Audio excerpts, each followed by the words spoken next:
Hi everyone, Scrappy Kathy here with the after tour of my cutting station um, creation.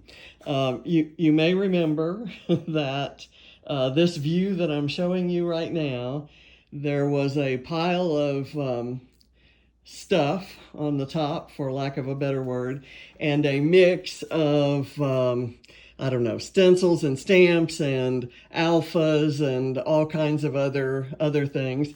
My vagabond was down here on this table, which has now become my washi tape station, and I have my little bitty Sizzix that I take to crops. At my son and grandkids gave me this for Christmas a couple years ago, and it's incredible for just cutting small things when you don't really want to small things, cutting small things out of scraps. That's kind of the name of the game for this, and I do a lot of that. And then I moved my ink towers from the kitchen-ish hallway area over here, so they're in the room with my newly organized mixed media supplies. And please don't pay any mind to the table that I'm focusing on right now. I'm in the middle of Stash Bash Palooza, and I've pulled tons of bags of scraps from different collections and different activities, and I'm going through nothing but cardstock and scraps today when I do the classes. So I may go a little bit off book. That's my first layout that I finished just a few minutes ago. I'm trying to squeeze this in before class resumes. I've taken a lot of things off of the windowsill here. I haven't got rid of any of them. They're just being stored elsewhere. But this little sand sculpture that Ava made at a fall carnival one year just makes me happy when I look at it, so I needed to have it there. I moved my clothesline that's going to hold cut files. Doesn't have anything on it yet, but it will soon because my silhouette is right here, and I have room for my laptop here. I've got my vagabond there, and the cutting platforms are right here instead of back on the windowsill where they were. Right in here are my embossing folders that I use with my vagabond, and dies. I may do a deeper dive on this one of these days, but I have a lot of these these holders that are just really wonderful. They're handmade for my local scrapbooking store, which is called Impressive Ideas here in near Atlanta in Georgia, where I'm located. And so what I've done is I've put all my shapes, circles, hearts, squares, rectangles, and gears, things like that. And then I switched to like things like these are hearts. I can get to, these are my most, I went through and actually spread everything out on my table, and these are my most used dies. These butterflies, I cut butterflies all the time, and you could see I had 3 cards of those. And then arrows and kind of stringy circles. These are sea creatures, kind of landscape things where I have, and then words. And those are all out of their packages. For the dies that I didn't have those holders for, I have this 8.5 by 11 binder, and some of them are in their packages, some of them are on bendy kinds of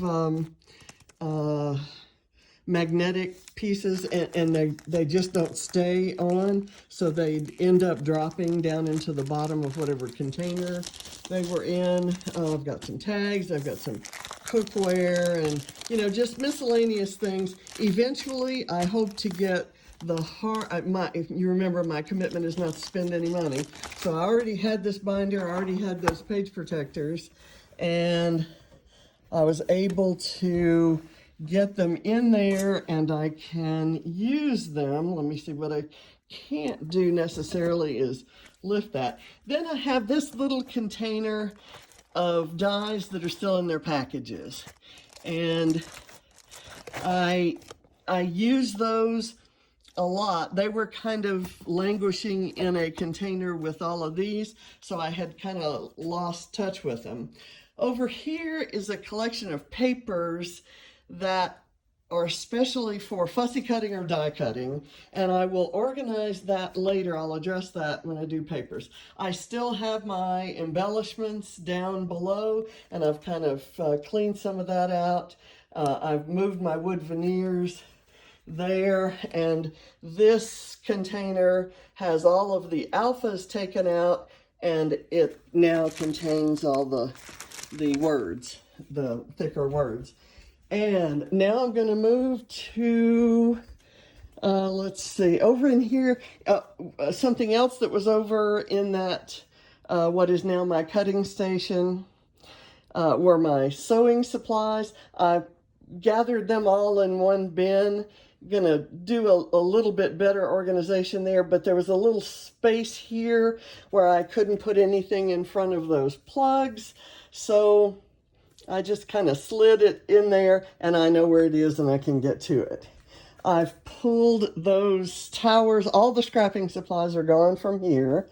In the closet where I needed to put some of the things from the cutting station, I had this stack of Project Life collections, and I've got those stacked up here, and these 3 boxes contain tiny alphas, tiny words, and larger words. And then I have my division of like matte paper and grid paper types. All of that will be addressed during paper, and I've had a request for to show what I do with Project Life cards. So here's the paper stuff. Big excitement was when I had to clean the closet out to hold all the things that I was moving on it.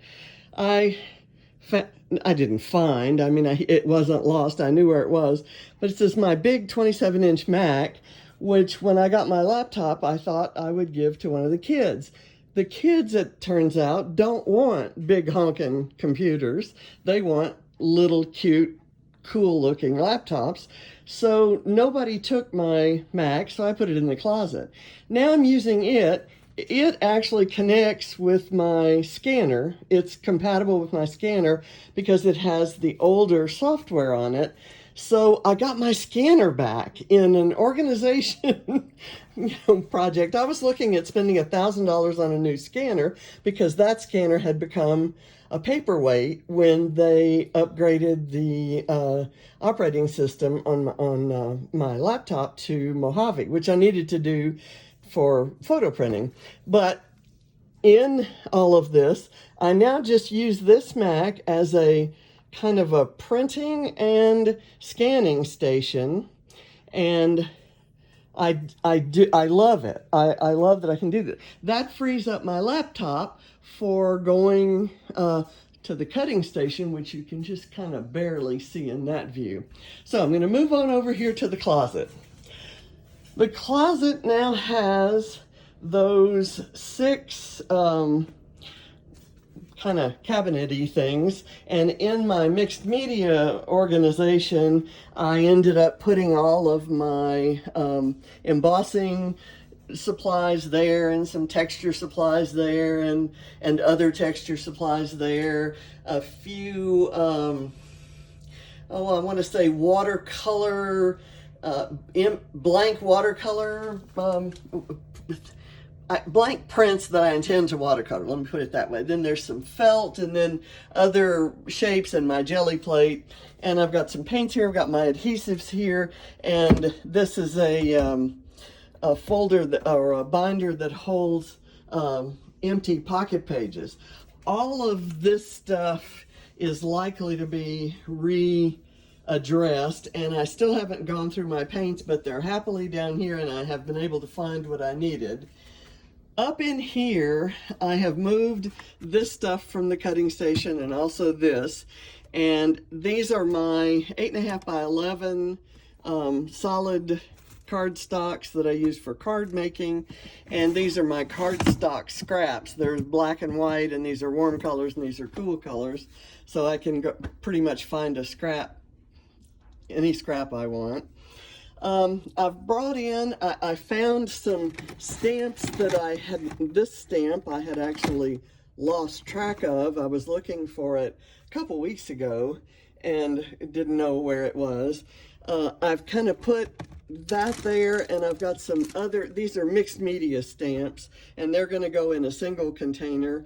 I've got some stamps and stencils of Vicki Boutin and then Wendy Vecchi, and I use those a lot for mixed media. These are stamps that are still in containers. When I do embellishments, I may have a whole stamp section, but basically this is cleaned up, and then up here I've actually put my markers away and kind of spread some things out, and up there are where the majority of my stamps are stored in clamshells. So that's down the road, but basically I have a really nice go-to closet here, and I have all kinds of ideas for how to organize stamps so that some of this will be more purposeful than it is right now. Now, the embarrassing part of all of this is a lot of things that I needed to do in the other room caused stuff that I'm not ready to address yet to be kind of dumped in here. And one thing that's going to change is that yellow IKEA shelf the binders are going to come out of there. Those are my albums, my completed albums, and there's a couple there and a couple on the floor.